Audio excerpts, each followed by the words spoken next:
And welcome back. It is Ray Michaels here with Grassroots 50, Total News and Total News Nation Network. We're here with Michael Seifert. How are you? I'm fantastic. Thanks for having me. Oh, wonderful. Now, you are probably just as excited as I am because this released, what, in the last couple months? Yeah, you got it. This is It's been a wild Public ride. SQ. Yep. Michael, you are the official title CEO? CEO and founder, yeah. That is awesome. Now, Thank you. Tell us a little bit. You probably are very familiar with Public SQ. Tell us how this all started. I understand you were at a retreat, you were at an event. How did that start? Well, the retreat's actually how we met as an executive team. And at the time, feeling really frustrated watching corporate entity after corporate entity for a decade turn against me and my family's values. This retreat was focused on family values, and so it felt like a natural byproduct to create a solution to the frustration we were feeling. So when Target does what it does, or when Bud Light did what it did, or Ben & Jerry's or Disney has turned away from their once family values rooted origins and now embraces authoritarian progressivism and tries to indoctrinate families, we have two options. We can either choose to say, well, I got to go along to get along, and I guess this is the cards we've been dealt, and I'm stuck with this. Or we could create a network of alternatives so that we're not just stuck with Disney. We're not just stuck with Anheuser-Busch. We're not just stuck with Target. And thankfully, that network of alternatives, that original idea to create a marketplace of businesses that would not go the way of the woke, has blossomed into what is now the fastest growing marketplace of any stripes in modern history. So it's really exciting. We hit 1 million consumer members on our platform at publicsquare.com, faster than Twitter, Airbnb, Spotify. But it all started with this initial frustration that thankfully turned into a solution. Michael, it looks like you filled a void that everybody was hoping was there. Now, I know as a consumer, there were places that I avoided specifically because I know that every dollar that I gave them, a portion of that would go to an organization or an effort that was not aligned with my moral values. And I would do that, and I would tell people, but I would see churches say, we go here every morning and we have our meetings here. And I'm like, do you understand that you're contributing to this? No, well, I just like the place. Well, it's not about a matter about liking the place. So where did we go wrong? When the government first started, of, by, for the people, right? We the people, we granted a 1-year charter. If the company did not work in favor of the people, the government just said, you're not a corporation anymore. You're not an entity. We don't like you. Yep. Where have we gone wrong? In the 80s, you saw a move from what was called shareholder capitalism, which was this simple idea that a business should be in the interest primarily of serving its shareholders and its customers. That's it. It's all you should care about as a business. In order to fulfill your obligation of protecting the rights of the citizenry, operating ethically, like that was the goal. Just do what's in the best interest of your shareholders and your customers. If you don't do those well, the market will punish you for it. That was the thought. In the 80s, though, it moved from shareholder capitalism to stakeholder capitalism, where the idea was more about, it's not just enough to focus on our shareholders or our customers. We also have to factor in external stakeholders, like the climate or marginalized communities or equity incentives. So you saw this move from a business operating like a business to a business operating like a weaponized political entity. And that's where these ideas like DEI and ESG came from. These are economic philosophies that basically enforce wokeism in the marketplace. But it all started with this move from a business's only intention should be focusing on its customers and its shareholders, and distorted into this weird, progressive, authoritarian, oligarchic sort of stakeholder capitalism move that ends up harming the fabric of America morally, small businesses, because they're on the back burner. They're not the ones that embrace DEI and ESG, so they don't get the same financial favors. And finally, the customers. If I'm a customer and I'm going into Target and they're wanting to lecture me and my family about gender ideology, they have become a progressive political organization. They're not a company anymore. So it was a gradual move, and then gradually and then suddenly, our economy has been lost to this Marxist sort of ideology, which is why a company like ours even had to exist in the first place.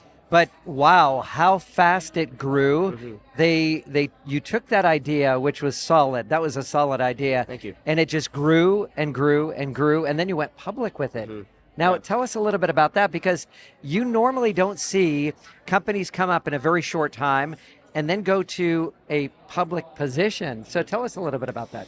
Well, we wanted to go public largely rooted in three desires. Number one was we want to democratize the capital markets. Just like there's a desire for consumers to spend money in alignment with their values, hence the inspiration for Public Square, there's also a desire for investors to invest their money in companies that do not hate them. So today, if you look at the largest asset managers in the world, BlackRock, Vanguard, State Street, they invest your money and then vote with your money because shareholders have the ability to vote for certain initiatives at these companies. They'll vote your money in a way that infringes upon the rights and the liberties and the values of millions of Americans that hold more conservative traditional family values. And how do we, the people, allow these corporate structures, these entities, to gain superiority over us, we the people? How do we allow this? Our complacency. We blame BlackRock and Vanguard, but I can't blame a snake for biting me. For being a snake. It's in its nature. Right? These people are not good people. They don't think how we think. They're not thinking about reason and bettering humanity with individuality and classical liberties at the forefront. They're thinking about social engineering on a global scale. So, Michael, it seems to me that you're allowing people to take their sovereignty and say, this is my dollar, and I will choose exactly where I want to go. But now you've created a network, this public square, for them to know, you know what? This has been vetted already. Yes. I don't have to do my own research on it. Because, the day-to-day, we're busy, we're reaching for, our bag as we leave the house, we're getting the kids ready. Sometimes we don't have time to do that research, but you have a team that does the research, that vets them, and by the time it gets to your platform, they're A-okay. That's exactly right. We have a very extensive three-part vetting process, and it involves action from both the business and from us. So we're not just finding these businesses and displaying them on the platform without communicating with them because we think their values aligned. No, a business actually has to join themselves, has to pledge as a business owner to respect and agree with these 5 classic principles of the platform. Then our side actually goes in and vets that business in alignment with those 5 core values. And only after that process happens, that they've agreed with the values after joining themselves, that they've been vetted in alignment with the values, there's also a scoring system that we utilize. Only after all of that happens are they actually displayed. That helps you as a consumer know, with a blessed sense of assurance, that you're not spending your money at businesses that will act antithetically to you and your family's values. Well, Michael, we are here in Phoenix, Arizona, right? I think you're based, are you in San Diego? We actually started in San Diego, but we moved the headquarters just about 4 months ago to the sunny state of Florida. Wow, fantastic. Yes. All right, so we're in Arizona, you're in Florida, people all over the country, all over the world. Does it break down to that local level? Yeah, so tell us how that works. It absolutely does. One thing that's always frustrated me about Amazon is that they prioritize quick convenience, but sometimes I want the relational transaction. I actually want to walk into the store. I want to see somebody and really shake their hand that I know from my local community. That's not possible on any other commerce platform. We wanted to create that experience here. So if you come to our platform, you go to publicsquare.com and you tell us, I want coffee. Just thinking about coffee because we got these great mugs here. If you say, I want coffee, we will tell you 2 things. Number one, here's options online where you can purchase right here. But here's also a near me filter where you can find coffee nearest you in your local community. You can have both experiences. You can have both experiences in one platform. That's really intentional. We wanted this to be something that fosters actual community. There are millions of Americans that need to know that they're not alone. And you're not going to find that from purely a digital platform. And you know what? You are not alone. There are far more conservative, Christian-based, constitutional, value-minded people, far more than you can possibly imagine, but most want to be left alone. Yes. I mean, have you noticed that? You're out there talking to people, the ones that make the noise, they're that squeaky wheel, but most people just say, look, we want to live our life, we want our freedom, we acknowledge that our rights, liberties, freedoms comes from God, we just leave us alone, right? Our side and our movement's not an enforcement movement. We're not built that way. We are built as this network of folks saying, you do you, and we'll do us, which is why I never advocate for the termination of Amazon. Amazon should be able to do business. I just want to beat them with healthy competition. And ultimately, what we're building in the early days is showing a lot of promise of being able to do that. I'm not advocating that Amazon would not be allowed to operate anymore. I don't want to enforce my will upon them. I want them to do whatever they want to do. If they want to be crazy, then let the consumers make the call. Yeah, that's exactly right. And I think that's important. Yeah, no, well, look what happened to Disney. Yep. Disney decided to be crazy. And consumers will Target speak. decided to be crazy. And look, do you think their shareholders are happy? No, they're not. They're not happy Their at all. wallets aren't happy. You know, I'm curious, when so you started the idea, you got together, you knew it was going to be there. That first business must have been the hardest. What was the story behind that? Well, when we set a list of 50 businesses that we wanted to go target in San Diego, California, we had a clipboard with our values on it, and me and my CFO and a few others would literally walk to all these 50 businesses.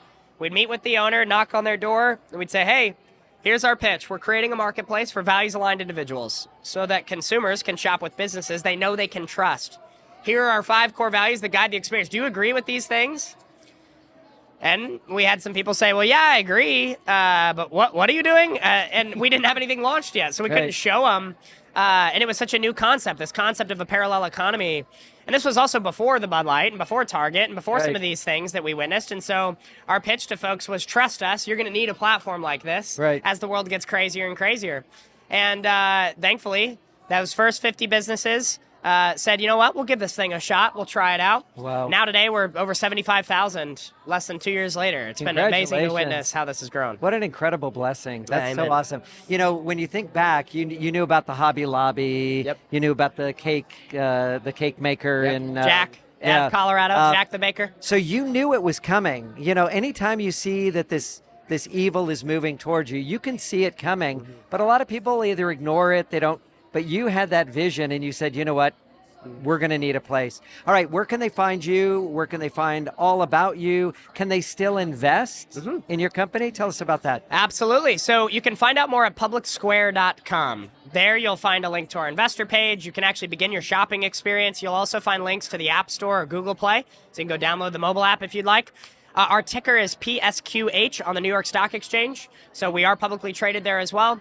And ultimately, we're trying to grow the parallel economy with the power of the people. So we'd love for you to join us, shop your values. It only needs to start with one purchase. Buy a cup of coffee from a business that doesn't hate you, and you'll get addicted to the feeling of knowing that you're spending money with a fellow patriot. It's a wonderful experience, and we hope you join us. That is awesome. So Public Square and Public SQ, right? They're synonymous. Yep, exactly right. Yeah, yep. Awesome. Well, Michael, wow, what a pleasure. And Thank you. Congratulations. You know, I know we interviewed, let's see, I'm trying to think of who we had here. It was, I think, your partner's wife? Probably Christina. Christina. Yes. Yeah, what Christina's a lovely great. lady. You know, we have so many people that we're interviewing. The names are just floating around. Yeah.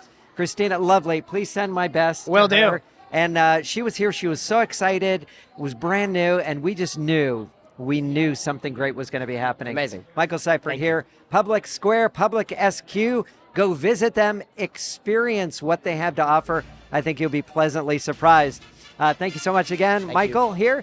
This is Ray Michaels for Grassroots 50, Total News, Total News Nation Network. And until next time, we'll see you real soon.